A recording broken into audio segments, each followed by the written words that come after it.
Hello दोस्तों, आप सभी का स्वागत है मेरे चैनल पे। बहुत ही प्यारा सा और सरल हवन गीत आप लोगों को सुना रही हूँ।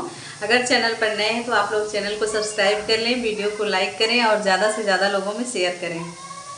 के करे घरे हो मोहला बाजई बधैया, के करे घरे हो मोहला बाजई बधैया। हमरे कवनी रम कुल के लायकवा, हमरे कवन रम कुल के लायकवा।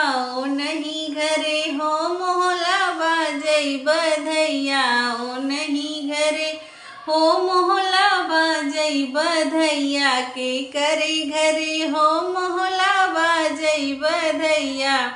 हमरी कवन दे बड़ी गुणवंतिन, हमरी कवनी दे बड़ी गुणवंतिन। चौक चढ़ी होम करे बाजई बधैया, चौक चढ़ी होम करे बाजई बधैया। के करे घरे हो मोहला बाजई बधैया, के करे घरे हो मोहला बाजई बधैया। हमरे कवनी रम कुल के लायकवा, हमरे कवनी रम कुल के लायकवा। ओ नहीं घरे हो मोहला बाजई बधैया, ओ नहीं घरे हो मोहला बाजई बधैया।